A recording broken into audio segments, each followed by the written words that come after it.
Amis compatriotes martiniquais et martiniquaises, ainsi que tous les membres de la diaspora situés partout dans le monde, pour la 33e fois, le MSDNM vous adresse le bonjour ou le bonsoir à travers cette nouvelle rubrique vidéo. Une 33e rubrique qui s'intitule Les matières premières de la Martinique. Toujours avec la même formule, le MSDNM continue pour vous dire bonjour ou bonsoir, tout dépend bien évidemment du pays où vous êtes situé et de l'heure qu'il est aussi au moment où vous regardez cette rubrique vidéo.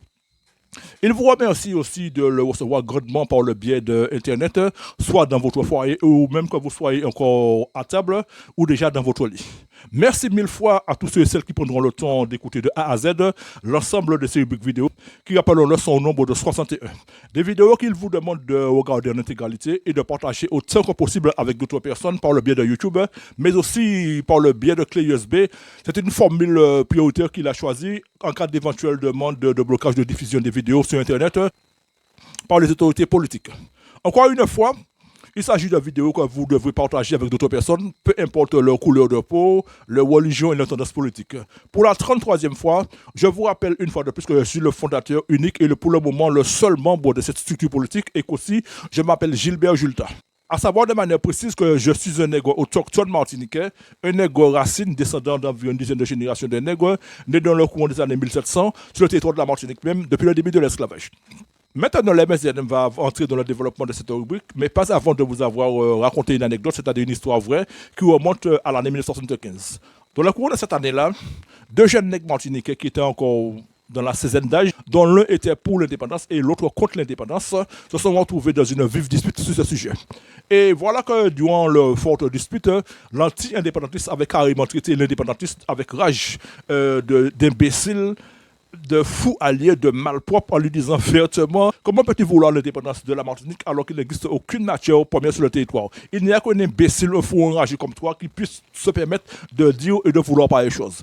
Voudrais-tu vraiment que notre peuple qui ne sait déjà rien faire se retrouve jusqu'à mourir de faim comme Antoine Robert, hein? Tu sais quoi? On devrait sans tarder interner une racaille comme toi dans un hôpital psychiatrique jusqu'à sa mort. Vous avez entendu, amis compatriotes, vous avez bien entendu. Ce jeune nègre s'était permis de dire avec franchise trois détails plutôt tristes. Notre pays ne possède aucune matière première, notre peuple ne sait déjà rien faire, mourir de faim comme Antoine Robert. En entendant une telle parole, le MSDNM dit qu'il y a vraiment de quoi rire, mais plutôt tristement. Vous ne trouvez pas? Rire, mais plutôt tristement. Notre peuple qui ne sait déjà rien faire. Comme le disait si bien une personne de ma connaissance, mes amis, oui, mes amis. En réalité, cela peut donner l'envie de rire, mais presque aussi l'envie de pleurer. Presque l'envie de pleurer. Notre peuple qui ne sait déjà rien faire. Alors, dans ce cas, il y a lieu de se poser la question suivante. De quelle fierté certains nègres et négresses martiniquaises parlent-ils des fois en plein 2024?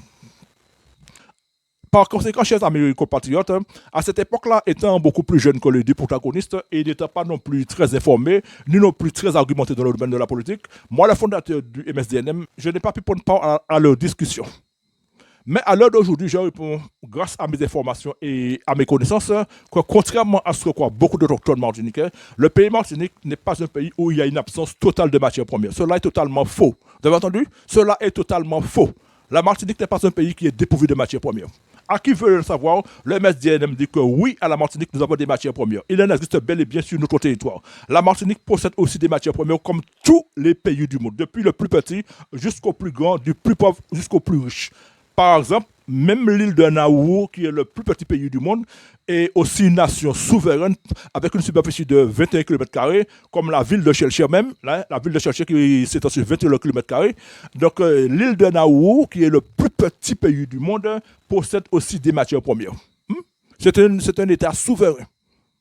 Le MSDNM vous dit que comme n'importe quel pays au monde, la Martinique contient aussi des ressources naturelles qui s'appellent des matières premières. Mais malheureusement, elles ne sont pas exploitées professionnellement comme il se devrait pour la plupart. Elles sont sous-estimées, négligées, voire même détruites tout d'abord au grand bénéfice d'immenses constructions immobilières et presque génocidées à tout jamais au grand profit de plusieurs millions de tonnes de marchandises similaires ou identiques importées de 64 pays étrangers tels que citron, carottes, ananas, eau de sauce, œufs, poulet congelé, etc. Du fait que les mêmes élus qui promettent de créer des emplois encouragent, autorisent les importations de plusieurs millions de tonnes de marchandises chaque année au préjudice de nos maigres productions locales. Voyez-vous?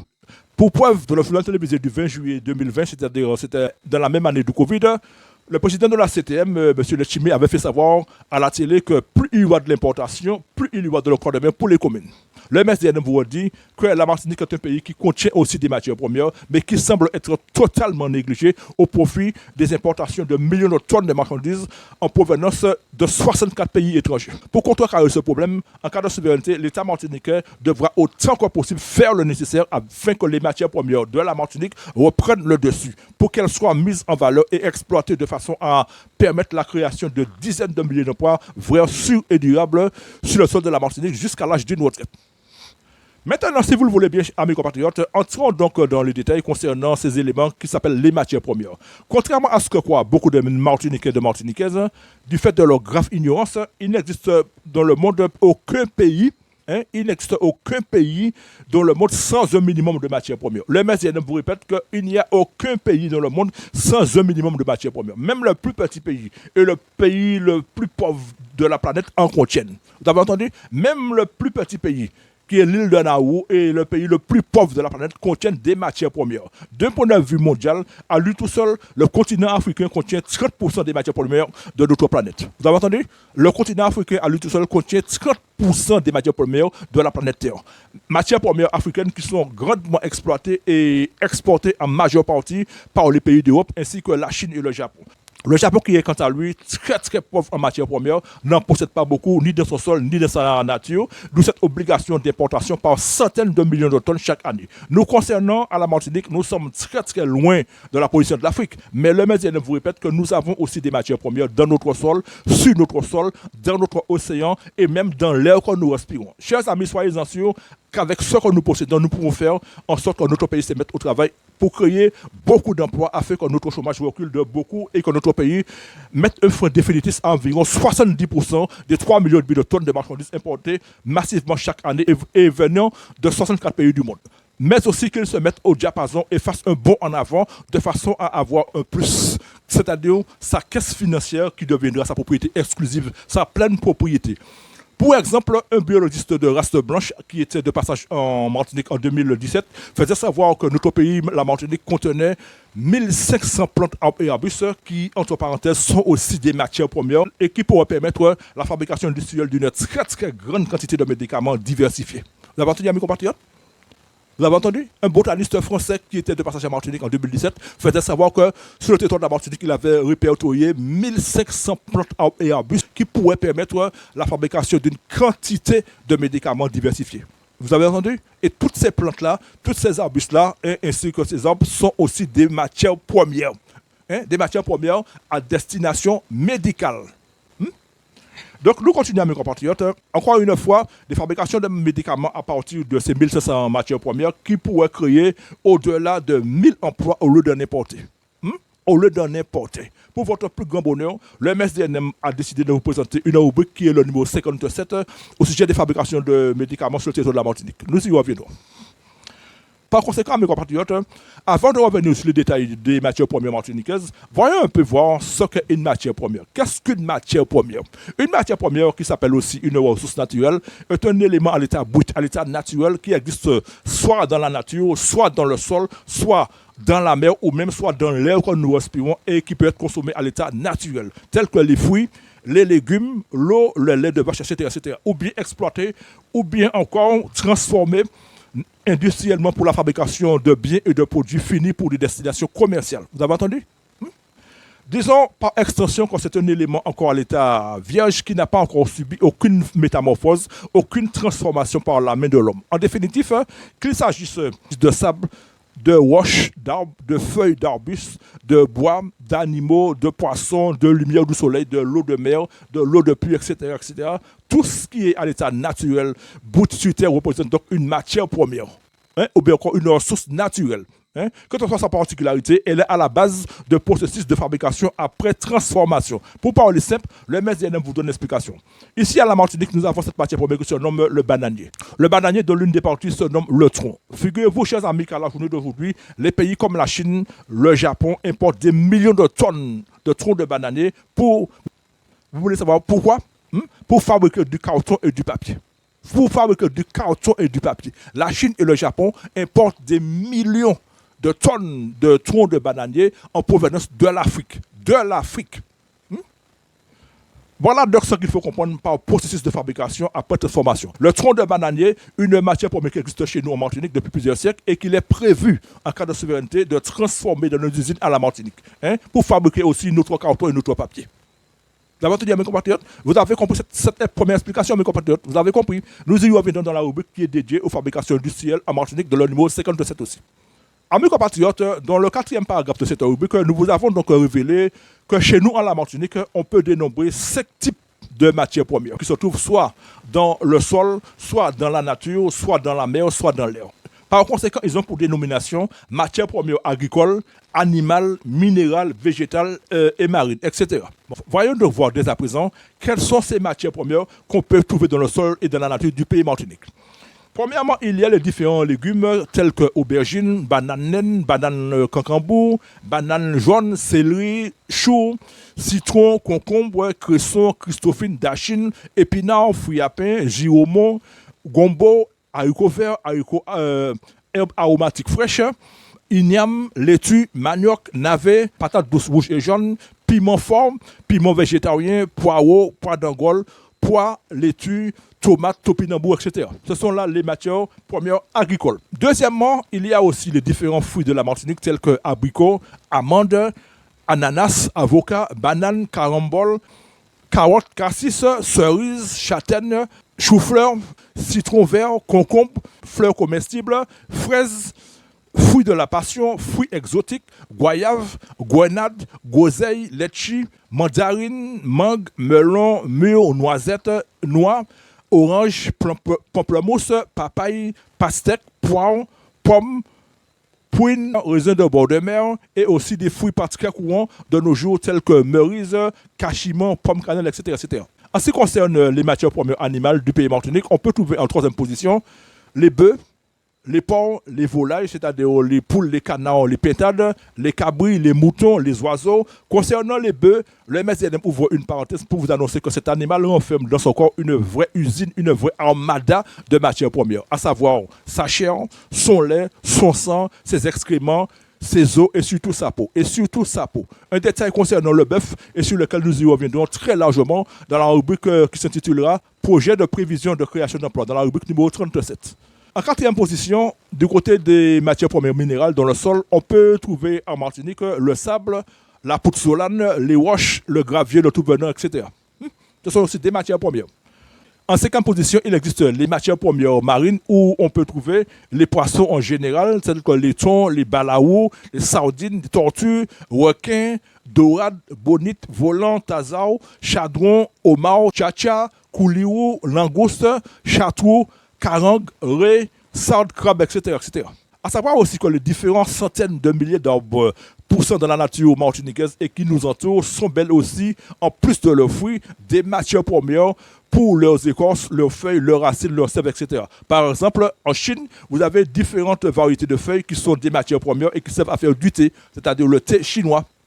Petite parenthèse, chez nous en Martinique, en cas de souveraineté, dans notre grande usine nationale attenante à nos plantations de thé qui couvriront plusieurs hectares, nous pourrons donc procéder à l'identique avec nos feuilles pour la préparation de thé, thé de verveine, thé d'atoumo, thé de basilic, thé de menthe glaciale, thé de citron, thé de corossol, thé de pomme cannelle, thé de goyave, etc., qui seront mis en sachet à l'identique des thés chinois pour leur consommation. N'est-ce pas là une idée géniale qui, d'un côté, nous rendra indépendants des thés étrangers et qui, de notre côté, permettra de créer quantité de vrais emplois pérennes chez nous en Martinique, mes compatriotes? Voyez-vous, on aura donc le thé martiniquais. Nous y reviendrons dans d'autres rubriques. C'était donc là, amis compatriotes, une liste de matières premières martiniquaises qui, sans nul doute, est inachevée, mais qui pourrait déjà faire à certains d'entre vous prendre conscience de leurs grandes erreurs et surtout de constater qu'avec cela, nous pouvons déjà fabriquer et produire beaucoup d'articles sur notre territoire au lieu d'en importer à une cadence qui nous fait plutôt ressembler à un peuple de consommateurs à la tête vide. Vous avez compris? Il y a beaucoup de matières premières qui pourront nous permettre de faire beaucoup de choses en Martinique. Au lieu de passer notre temps à importer, comme si nous étions vraiment un peuple de moutons qu'on a mis dans un parc et puis finalement qui sont là à attendre qu'on leur donne à manger matin, midi, soir. Mais c'est quoi l'histoire, mon Dieu de merde? Une fois de plus, ce sera là un moyen de freiner les entrées massives des importations, ce qui, en sens inverse, contribuera à la création, à la naissance de tout un vivier d'emplois vrai et durable, encore une fois, jusqu'à l'âge d'une retraite. À l'avenir, étant donné que le climat du pays s'y prête, l'État souverain martiniquais pourrait même tenter d'entreprendre de manière très intelligente et très déterminée l'importation des matières premières suivantes sous forme de plans pour la culture intense et à grande échelle de légumes tels que ail, artichaut, asperges, aubergines, betteraves, blettes, brocolis, cèpes, champignons, chicorée, chou calé, chou paumé, courge et potillon, courgettes, échalotes, endives, fenouil, fèves, germes de haricots mango, soja vert, lentilles, mâche, maïs, morille, oignons, oseille, panaïs, persil, petit pois, poivron, potillon, pommes de terre, pourpier, radis, ruita, bagarre, truffes, etc. etc. L'État martiniquais va importer tout cela parce que le climat s'y prête. Par exemple, vous avez l'île de la Réunion où maintenant ils cultivent de l'oignon et de l'ail. Pourquoi? Parce que leur climat, comment dirais-je, s'y prête et ils le font. Dès que nous avons le même climat que la Réunion, donc pourquoi ne pas le faire chez nous? Ainsi que des pommes de terre. Voyez-vous? Les MSDN vous le répète une fois de plus qu'avec ce que nous possédons déjà comme matière première et celles que nous importerons comme plan, nous pourrons déjà faire en sorte que notre pays se mette au travail pour créer beaucoup d'emplois de façon à ce que le chômage recule de beaucoup et que notre pays mette un frein aux millions de tonnes de produits alimentaires importés chaque année. Mais aussi se mettre au diapason pour faire un bond en avant de façon à avoir une économie plus saine et vraiment équilibrée. Nous possédons déjà les éléments de base qui sont les matières premières, donc dépêchons-nous de faire l'effort pour les exploiter dans nos usines autant que possible après avoir fait l'acquisition des machines adéquates.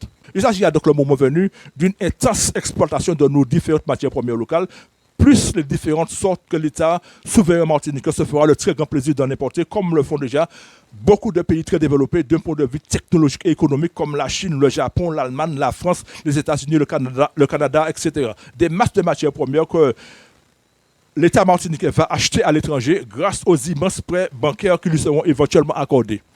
Des masses de matières premières qui seront exploitées par nos propres soins et qui feront travailler beaucoup de nos chômeurs. Du travail qui consistera à embaucher d'abord des Martiniquais de souche, des Martiniquais racines. Vous avez entendu, amis compatriotes?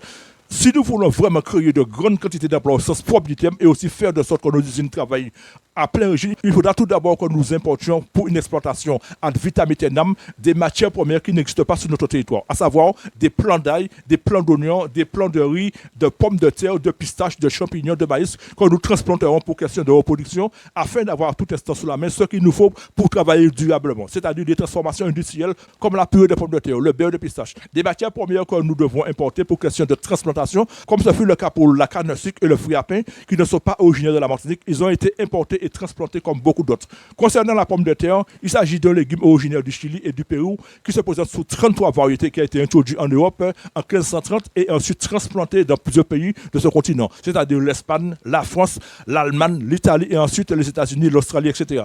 Étant donné que ces deux pays-là, le Chili et le Pérou connaissent le même climat que la Martinique, il nous sera donc très facile d'importer des plants de pommes de terre et ensuite les transplanter à volonté. Résultat des courses, les différentes centaines d'hectares de récoltes de pommes de terre qui sont suivants ne pourront que satisfaire les professionnels du genre, c'est-à-dire les commerçants, les restaurateurs et aussi les particuliers, mais aussi donner du travail vrai et durable, direct et indirect à des quantités de Martiniquais. Pour terminer ce paragraphe, disons qu'en ce qui concerne la pomme de terre, vu que nos productions seront très importantes, il ne sera plus question d'en importer. Vous avez entendu, mes compatriotes, nous allons produire des pommes de terre en très très grande quantité. Donc, pourquoi en importer? Pourquoi donc en importer? Il en sera de même aussi pour l'ail et l'oignon. Vous voyez, mes compatriotes? Voyez-vous, il ne sera plus question d'importer tout ce que nous saurons produire ou fabriquer sur notre territoire. De là, grâce aux différentes matières premières existantes dans notre sol, le peuple martiniquais pourra de tout temps cultiver, exploiter, fabriquer et produire beaucoup de produits alimentaires et pour humains de tout âge et pour animaux. Ce sera là un moyen d'auto-alimentation assuré et durable pour le peuple ainsi qu'une forte stratégie pour freiner les importations massives des produits similaires qui nous arrivent de 64 pays étrangers. Il devra s'agir de produits 100% martiniquais fabriqués et produits avec de la matière première martiniquaise. Jeunes compatriotes martiniquais, ne pensez-vous pas qu'il est déjà temps de donner un autre visage politique et économique à la Martinique si vous voulez vraiment qu'il y ait de la création d'emplois dans le pays, un autre visage économique où d'entrée de jeu des textes de loi viendront réglementer la quantité de produits alimentaires à importer. Maintenant, si vous le voulez bien, chers amis compatriotes, le MSNM ouvre une parenthèse pour vous rappeler qu'ici à la Martinique, il existe en très grande quantité un naturel existant, autrement dit une matière première qui s'appelle le fruit à pain. Le fruit à pain aussi, c'est une matière première. C'est un légume qu'on voit souvent pourrir sous les arbres. Pire, certains autochtones martiniquais n'hésitent pas à lui cracher dessus, comme si le fait de le consommer serait un acte dégradant, dévalorisant pour eux. La chose la plus triste, vraiment très très triste à dire, est que pour certains nègres martiniquais, le fruit à pain est considéré comme un aliment pour seulement nourrir les cochons. Et c'est vrai ça, mes compatriotes. Hein, c'est vrai. J'ai déjà entendu des Martiniquais qui disent ah, beurre, moi, fruit à pain. Mais c'est quoi cette histoire? Cela doit sans doute vous faire rire, chers amis. Mais c'est la pure vérité. C'est la pure vérité. C'est ce que j'ai déjà vu de mes deux yeux. D'après la rumeur, certains jeunes Martiniquais, même âgés de 30 ans, plein 2024, n'ont jamais eu l'occasion de mettre un morceau de fruit à pain cuit dans leur bouche. Encore une fois, comme le disait l'animateur Mano RCI, ça vraiment terrible ça. Ça vraiment terrible ça. La question qu'on devrait se poser à ce sujet, est-ce que le peuple martiniquais attend qu'un jour ou l'autre, un industriel blanc ou asiatique, chinois, japonais ou coréen, débarque chez nous à la Martinique pour déposer un brevet qui consisterait à une quelconque transformation alimentaire de ce légume, qui est le fruit à pain, ou mieux encore, un chercheur en médecine étranger vienne déposer un brevet médical pour le traitement à base de fruits à pain des maladies actuelles telles que le sida, le cancer, etc. etc. Des Martiniquais qui crachent sur ce légume, sur cette matière première qu'on appelle le fruit à pain, mais il suffirait pas qu'un homme blanc ou bien un asiatique vienne dire qu'il dépose un brevet pour telle et telle chose à base de fruit à pain. Je vous dis, à mes compatriotes, vous auriez vu. Si cela devait se produire ainsi, ne pourront-ils pas dire que ce serait une vraie honte pour ce peuple martiniquais qui ose dire et parler haut et fort de fierté? Fierté? Pourquoi? Fierté de quoi? On attend toujours que ce soit un étranger qui s'amène et qui dise oui, telle chose est bon, telle chose on peut faire. Alors que les Martiniquais même crachent sur ce qui est de leur propre territoire. À côté de cela, comme le disait le regretté Ibo Simon de la Guadeloupe, qui malheureusement est déjà décédé, il est fort possible que la majorité des arbres, arbustes et plantes des Antilles contiennent des vertus médicales extrêmement puissantes et efficaces. Dans ce cas, aussitôt que la Martinique aura obtenu son indépendance souveraine, l'État martiniquais mettra tout en œuvre pour que de vastes et importantes recherches soient entreprises dans ce domaine pour des fabrications diverses de médicaments à base de fruits à pain. Ce qui, une fois de plus, évitera une importation trop massive de médicaments chimiques en provenance de la France. De plus, le MSDNM tient à apporter à votre connaissance que sans matière première et sans source d'énergie, rien ne sera donc possible sur le territoire de la Martinique en cas de souveraineté. Dans ce cas, disons que pour contrecarrer, pour éviter d'être confronté à toute éventuelle pénurie de matières premières ou de sources d'énergie, le MSDNM vous dit que l'État martiniquais tentera coûte que coûte de mettre en place des dispositifs professionnels en place comme au Japon qui permettront de pallier à toute éventualité, c'est-à-dire l'importation de certaines matières premières ou de plants, de légumes, d'arbustes, de fleurs, etc. Il ne faudra surtout pas qu'en cas de souveraineté, le pays souffre de l'absence d'aucun de ces éléments qui nuiraient au bon fonctionnement de ces usines. Des matières premières industriellement indispensables pour des productions intenses visant à produire autant que possible et aussi à équilibrer l'économie de notre pays. Nous avons actuellement des matières premières chez nous. Le moment venu, nous tâchons de les exploiter comme un peuple intelligent, adulte et responsable et non pas les laisser là en plan comme si nous étions en réalité un peuple d'incapables, un peuple de grands enfants, d'assister qui subit jour après jour la colonisation financière de la France et de plus en plus la grave colonisation alimentaire d'autres pays. Dans ce paragraphe, chers amis, le MSDNM va vous parler de matières premières animales. Encore une fois, en cas de souveraineté, le pays Martinique aura ses divers moyens financiers et à partir de là, l'État martiniquais pourra se permettre d'entreprendre divers gros investissements, tels que les importations de plusieurs dizaines de milliers d'animaux, notamment des bœufs et d'autres, qui seront des matières premières destinées à la consommation, mais surtout à la reproduction et à la transformation industrielle, tels que steak haché, côte de porc, corn beef, du lait industriel, etc., etc. Comprenez par là que toutes ces masses d'argent que nous soutient, que nous arnaque la France par milliards chaque année, comme l'avait dit Jean-Luc Mélenchon en 2017, et ceci depuis les années 1950, resteront définitivement dans notre caisse financière nationale en tant que pleine propriété exclusive pour question de trésorerie. Ce qui nous permettra, autant que faire se peut, d'engager des prêts pour les importations de quasiment toutes les matières premières qui nous seront nécessaires afin de permettre le développement de notre pays et la création de plusieurs dizaines de milliers d'emplois vrais, sûrs et durables. L'État martiniquais fera aussi tout son possible afin que sa trésorerie soit toujours bien équilibrée par des productions de biens et par des productions de services afin de subvenir autant que faire se pourra aux différents besoins socio-sanitaires et professionnels du pays Martinique. Au risque de se répéter, le MSDNM dit qu'assez souvent, certains Martiniquais dont on a gravement lessivé la cervelle à cause de la diabolisation des mots comme souveraineté, indépendance, autonomie, vous jettent doigt au visage, mais la Martinique n'a pas de matière première. Qu'est-ce que nous allons faire dans ce cas? Tout d'abord, la question qu'il faut leur poser doit être la suivante. Qu'est-ce que vous appelez une matière première? Qu'est-ce qu'une matière première? À quoi sert une matière première? La deuxième chose très fondamentale serait de leur dire que sur le continent asiatique, il existe un pays qui s'appelle le Japon, 2 fois et demi plus petit que la France. Troisième pays le plus puissant et le plus riche du monde après la Chine et les États-Unis. Le meilleur constructeur automobile au monde avec ses 13 fabricants, le meilleur constructeur de motos avec ses 5 fabricants, le meilleur fabricant d'instruments de musique, d'appareils électroménagers et audiovisuels, etc., etc. Et cependant, au risque de surprendre beaucoup de gens, ce petit pays qui est le Japon, à côté de la France, ne possède pas beaucoup de matières premières, ni dans son sol, ni sur son sol. Dans ce domaine-là, il est très, très, très pauvre. Vous avez entendu, mes compatriotes? Vous avez entendu? Le Japon, qui est 2 fois et demi plus petit que la France, est très, très, très, très pauvre en matières premières. Hein? Chaque année, le Japon importe des centaines de millions de tonnes de matières premières agricoles, minérales et métalliques, contrairement à Haïti qui possède beaucoup plus de matières premières dans son sol que le Japon. Vous avez entendu, mes compatriotes? Haïti possède beaucoup plus de matières premières dans son sol que le Japon.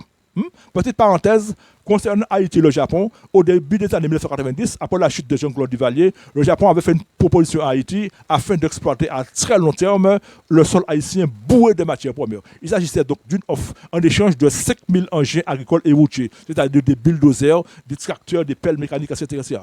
Haïti a catégoriquement refusé l'offre. Allez savoir pourquoi? Je ne sais pas. Deuxième chose, chers amis compatriotes, concernant le Japon, après le tsunami de 2011, il importa 3 fois plus de matières premières pour la réparation des dégâts. Résultat, le pays, par ses propres moyens, sans attendre sur qui que ce soit, s'est redressé à 100% en l'espace de 5 ans. Vous avez entendu? Il a importé 3 fois plus de centaines de millions de matières premières, comme d'habitude.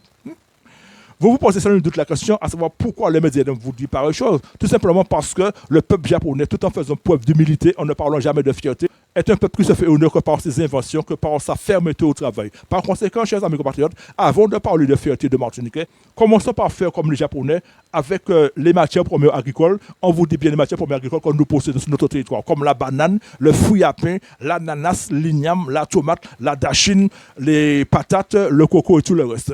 Et de plus, arrêtons de faire la fête à la mode d'occasion, comme s'il s'agissait d'un élément vital pour le peuple.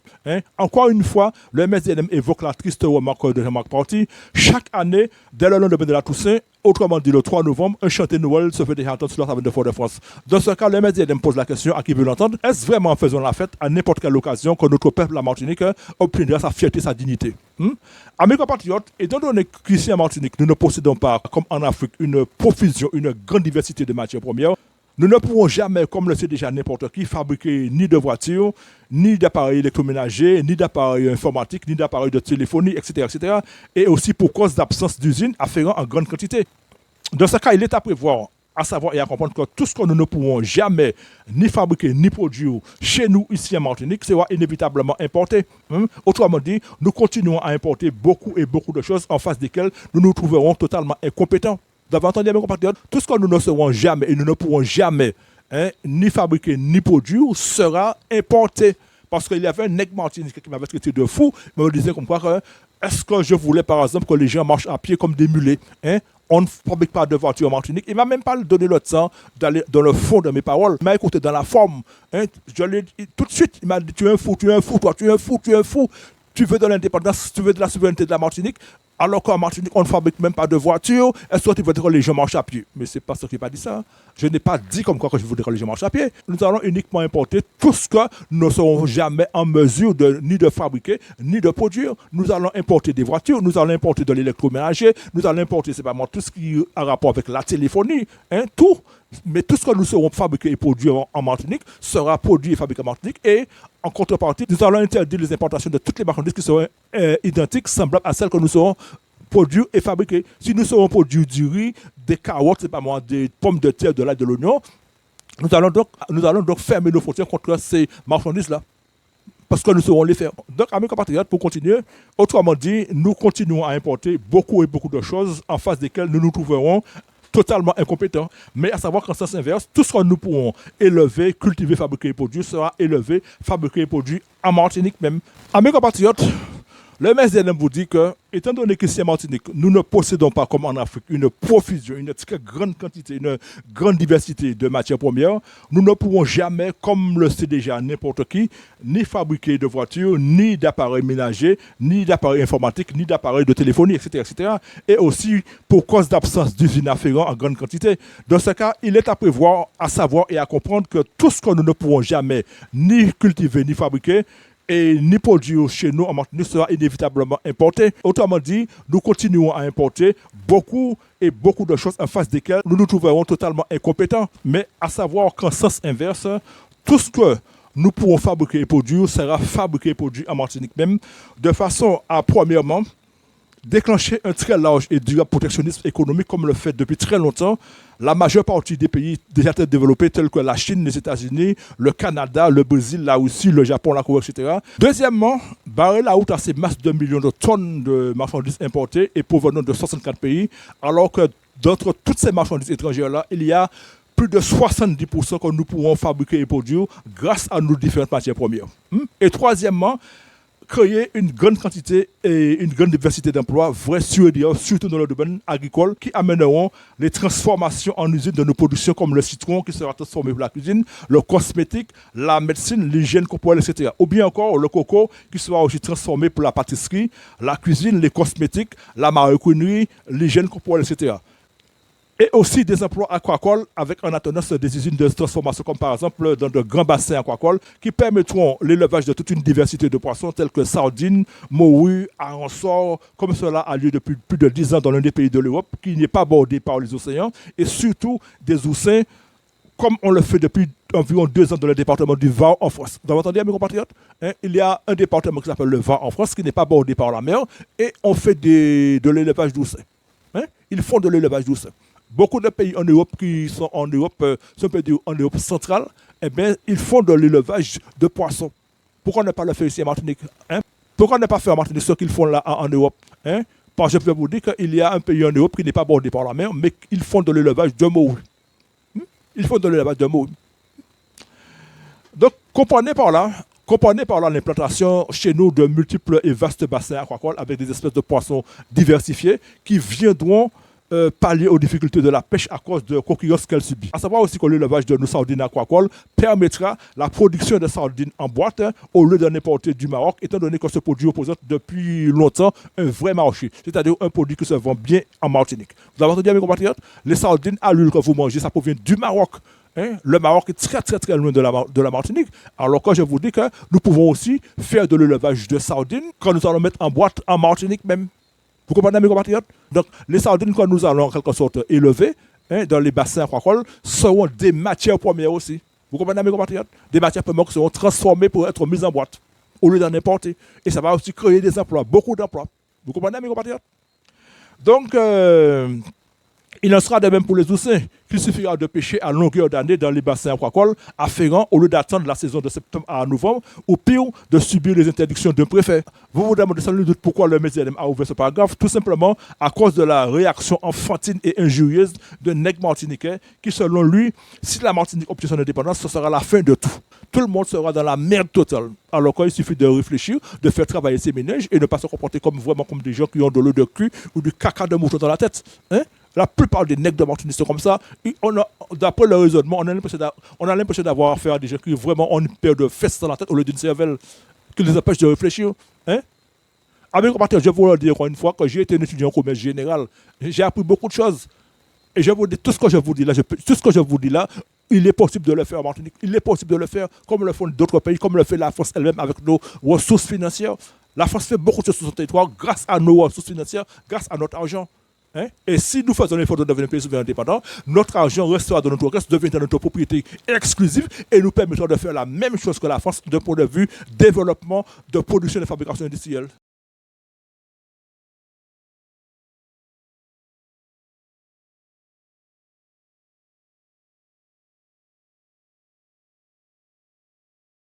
Vous comprenez, mes compatriotes? Vous voyez un petit peu? Donc, sortez de votre petit confort, comme quoi quand la force nous donne à boire et à manger, la force, c'est la coupe de nous, on veut l'indépendance. Mais c'est quoi cette histoire, pour dire on a l'impression qu'on a fait un peuple qui ne grandit pas, qui n'évolue pas, qui reste un peuple adulte, mais qui a en quelque sorte une mentalité d'enfant.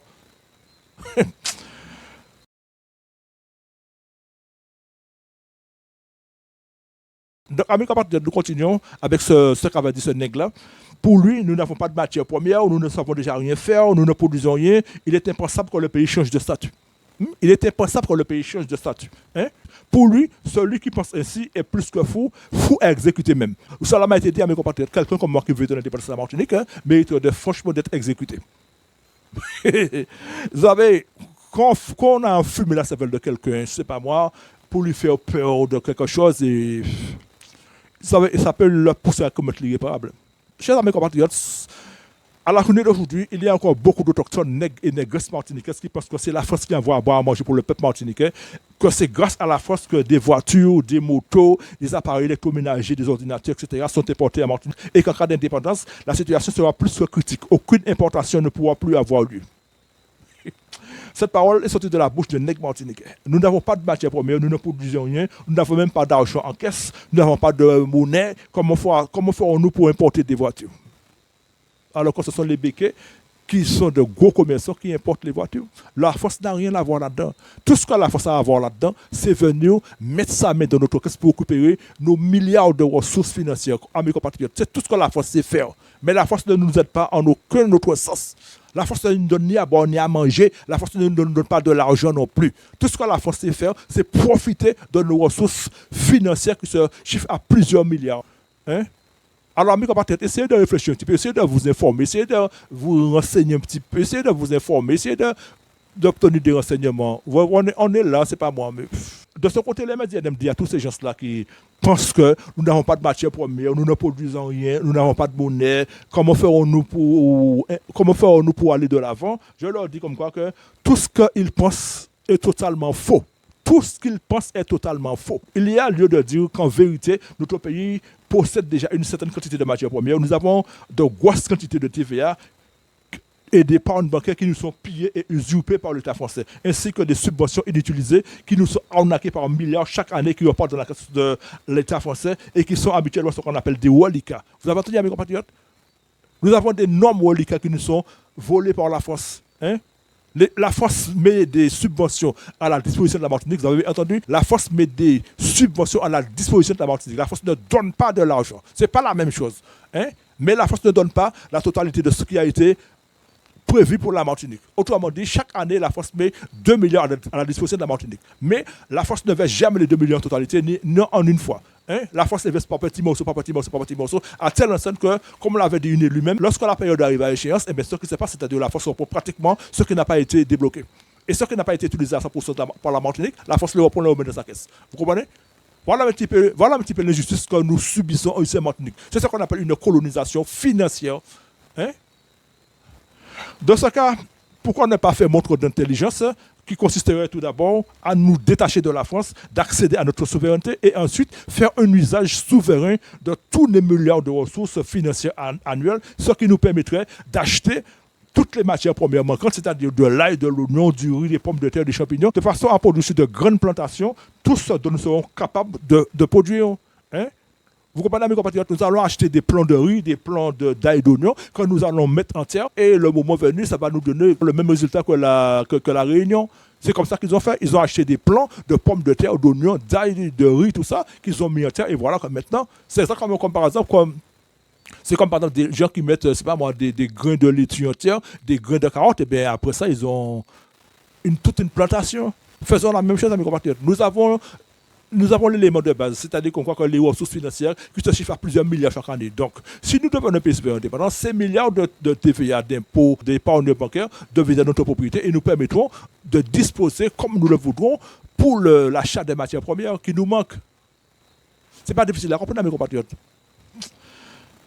Donc, encore une fois, mes compatriotes, ne serait-ce pas là une idée très intelligente pour des créations de vrais et durables emplois, au lieu de passer votre temps à ne penser et répéter de vrais idioties, comme quoi que sans la force, la Martinique sera totalement foutue.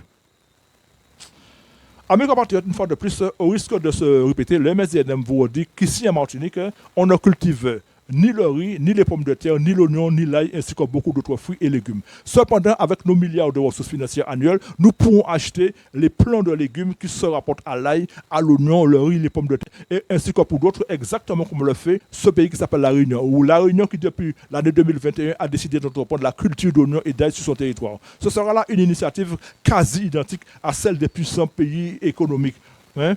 La Chine, le Japon, la Corée, l'Allemagne, etc. Vous comprenez? Nous allons prendre une initiative qui va être identique à ces pays-là, hein, qui importent des matières premières par millions de tonnes chaque année. Dans ce cas, étant donné que ces achats de plants agricoles nous amènent à entreprendre nos propres productions, il ne sera plus question d'importer les mêmes produits qui en découlent. Par exemple, si le pays Martinique produit ses propres pommes de terre en cas de souveraineté, il faudra s'attendre qu'il va industriellement fabriquer beaucoup de produits dérivés, tels que des frites sous emballage, des chips, des farines, des boulettes, des fécules, du jus, des petits pots, des crèmes pour les mains, etc. etc. Hein? Vous aurez les photos, effectivement, les montages photos dans une autre rubrique. Pour vous montrer un peu à mes compatriotes ce qu'il sera possible de faire à partir des pommes de terre que nous allons produire sur notre territoire en cas de souveraineté. Vous comprenez, mes compatriotes?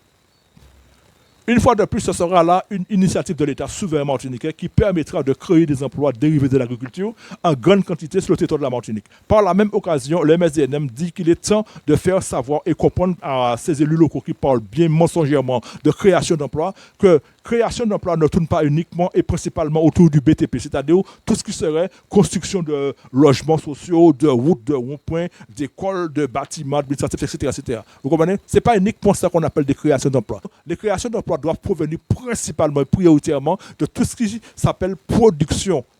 Production agricole, aquacole, animalière, maritime et aussi fabrication industrielle. Voilà les vraies créations d'emplois. Comme l'a dit le président chinois Xi Jinping. Le président chinois Xi Jinping l'a dit, les vraies créations d'emplois se trouvent dans le domaine de la production agricole, aquacole, animalière et maritime et aussi dans le domaine de la fabrication industrielle. Amis compatriotes, autre chose de très important à dire, à savoir, peut-être qu'il y aura des nègres et des négresses de Martinique qui vont jusqu'à se moquer des paroles du MSDNM en se disant qu'est-ce qui se passe, comment peut-on vouloir produire du riz en Martinique. À entendre pareille chose, cela laisse à croire que pour eux, c'est la Chine, les États-Unis et quelques autres grands pays dans le monde qui sont seuls amenés, voire même compétents à en produire. Pour illustration, il y a ce pays qui s'appelle Haïti et qui se trouve à 1290 km de la Martinique, avec le même climat. Et voilà que sur ce territoire-là, on produit du riz en quantité suffisante.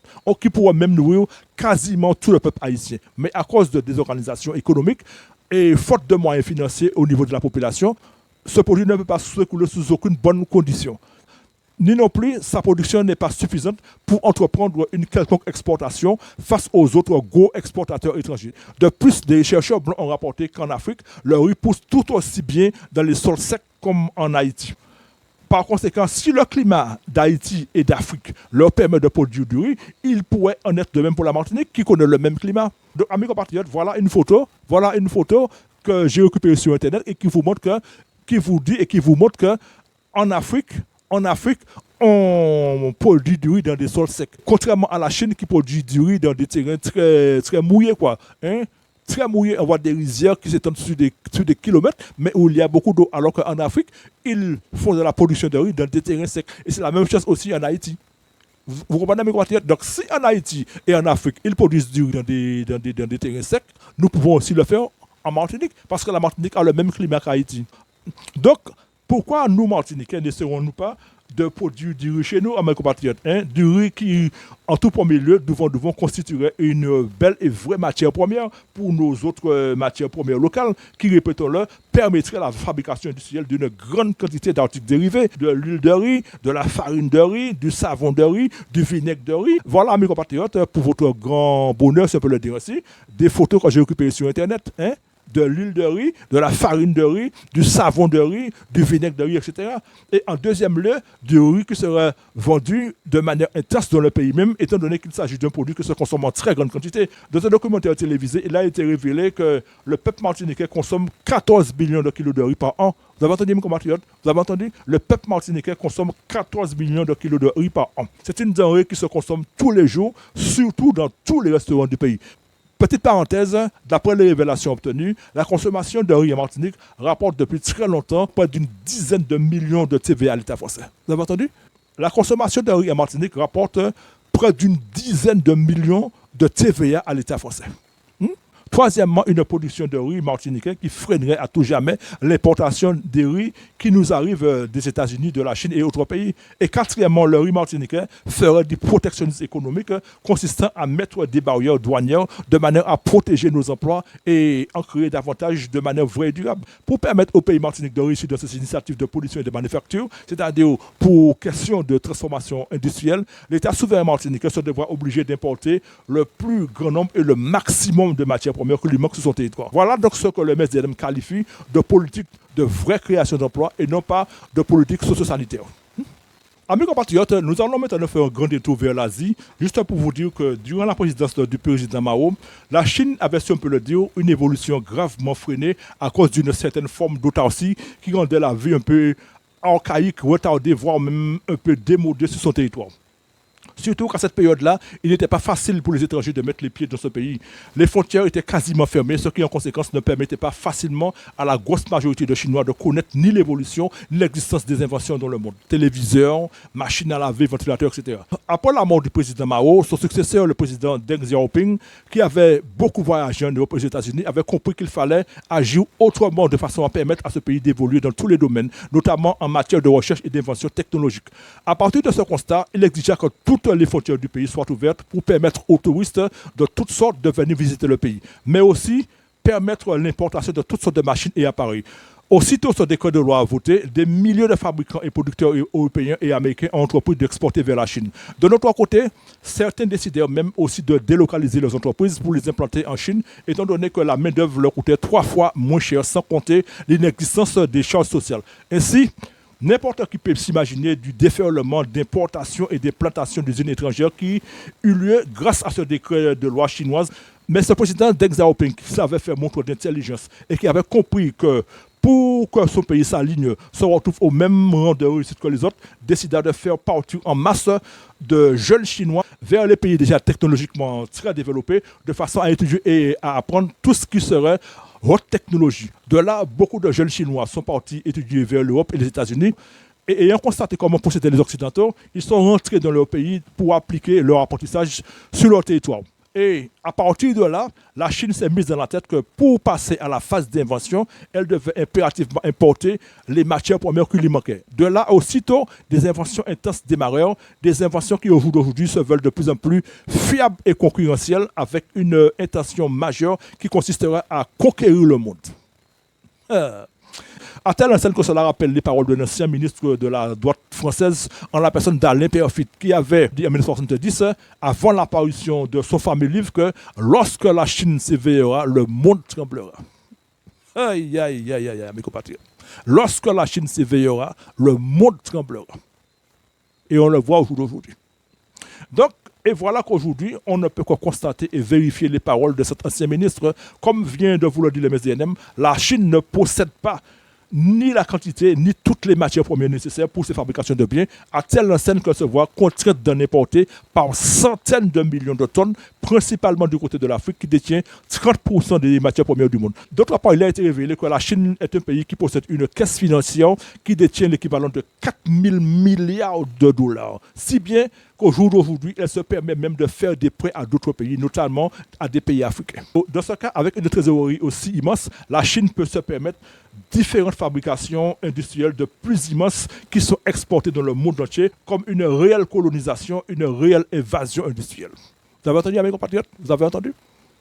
Et je vous le dis, mes compatriotes, peut-être que certains ne le croient pas.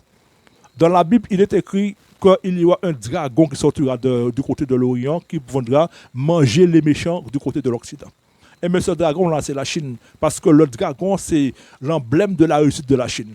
Un dragon qui s'amène et dévore tout sur son passage pour pouvoir avoir la première place. Et c'est ça qu'on est en train de faire la Chine. Et tout dernièrement encore, amigos compatriotes, il y avait un ministre français, c'était au mois de juin, un ministre français qui avait dit que la Chine fait ce qu'on appelle de la sur-industrialisation. Vous avez entendu, amigos compatriotes, on vous dit qu'aujourd'hui, la Chine possède plus de 27 000 grandes entreprises à caractère national. Et pourtant, c'est un pays qui n'a pas beaucoup de matières premières sur son territoire. Elle importe comme le Japon. Alors qu'il y a des nègres de Martinique qui m'ont laissé entendre qu'on n'a même pas de matière première, on veut de l'indépendance, qu'est-ce qu'on va faire? Eh bien, moi, je leur dis à ces nègres de Martinique, nous n'avons pas beaucoup de matières premières, mais nous avons les finances qui peuvent nous permettre d'acheter des matières premières. C'est une finance-là qui nous sont volées par la France et que beaucoup de nègres laissent faire comme de vrais imbéciles. Hein? Je le dis haut et fort, beaucoup de nègres se comportent vraiment comme de vrais imbéciles. Hein? Vous avez des élus là qui laissent faire, ils le savent tous. Tous les élus de la Martinique le savent, ils savent tous. C'est comme par exemple, je me permets de faire une petite parenthèse. Dans une plénière qui a été diffusée sur la chaîne Zitata en date du 18 août, monsieur Letchimi parlait d'autonomie encore. Mais à mes compatriotes, je vous dis que l'autonomie n'a pas de sens. L'autonomie, c'est en quelque sorte leur attachement de la Martinique à la France. C'est toujours leur attachement de la Martinique à la France. Alors que moi, je vous dis qu'en cas de souveraineté de la Martinique, toutes nos ressources financières nous appartiendront. Nous aurons notre monnaie, nous aurons notre direction nationale. Il y aura quelqu'un qui va diriger le pays en tant que président. Je n'aime pas ce mot-là. Je vais être le dirigeant du pays, mais je n'aime pas le mot président. Vous comprenez, mes compatriotes? Nous aurons notre direction nationale, nous aurons notre gouvernement, nous aurons, voyez ce que je veux dire, nous aurons aussi notre monnaie. Nous n'aurons plus besoin de la France, parce que la France ne fait que nous arnaquer. Alors, cette affaire d'autonomie de M. Letchimi, je vous dis à mes compatriotes, vous m'oubliez ça, parce que nous allons toujours rester sous la dépendance de la France, qui ne fera que nous arnaquer, nous soutirer de l'argent. À mes compatriotes, dans cet avant-dernier paragraphe, le MSDM vous dit, pour question de prise de conscience, que le pays Martinique, comme tous les autres pays du monde, possède aussi des matières premières qui s'appellent aussi des ressources naturelles.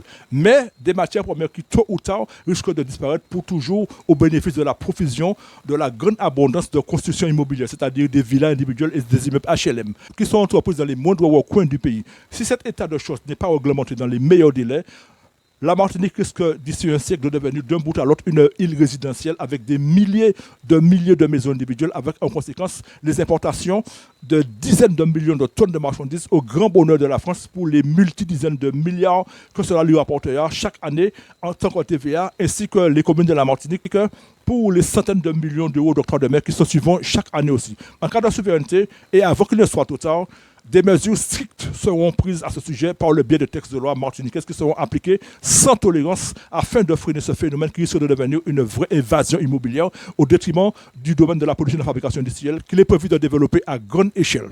Entendez par là des plantations de riz, de pommes de terre, de cocotiers, de vignes, de café, d'ail, d'oignons, de fleurs exotiques et tropicales, etc., qui s'étendront sur des centaines d'hectares. Car comme l'avait dit Eddy Marajo en 2016, la Martinique n'est habitée qu'à seulement 30% de sa superficie. De ce cas, si nous faisons un calcul arithmétique, cela donne comme détail 1130 km² multiplié par 30% de surface habitée, ça donne 340 km². 340 km² de superficie habitée pour une superficie inhabitée de 790 km², c'est-à-dire 79 000 hectares non habités. Vous avez entendu? La Martinique est habitée à hauteur de 340 km² d'après les dires de Eddy Marajo en 2016. En plein 2024, il doit rester sans nul doute 750 km² de surface non habitée. Vous comprenez, mes compatriotes, ce qui fait grosso modo 75 000 hectares inhabités. Alors que pour développer le secteur primaire et le secteur secondaire, il faudra à l'État souverain martiniquais environ 250 km² de surface, c'est-à-dire grosso modo 20 à 25 000 hectares. Vous comprenez, de surface. Donc de là, il restera 450 km² pour les constructions immobilières à venir. Amis compatriotes, cette rubrique qui a consisté à vous informer et à vous éclairer en ce qui concerne les matières premières de la Martinique est arrivée à sa fin. Avec tous ces remerciements et toujours avec la même formule, le MSDM demande à tous et à toutes celles qui l'ont très chaleureusement écouté de donner sans hésiter leurs avis, leurs coups de gueule, leurs coups de cœur, ainsi que leurs témoignages et le cas échéant d'établir un éventuel contact avec lui à partir des coordonnées suivantes, comme vous le voyez là derrière moi, le msd.nm.martinique@gmail ou encore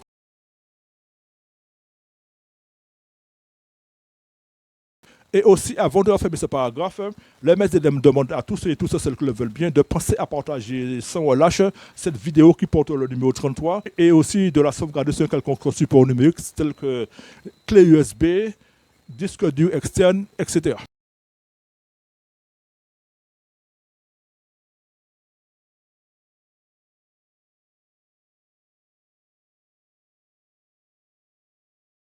Sur ce, le MSDM vous dit à tous et à toutes, vive la citoyenneté de la Martinique et vive le peuple citoyen martiniquais, vive la souveraineté de la Martinique. Merci à vous tous.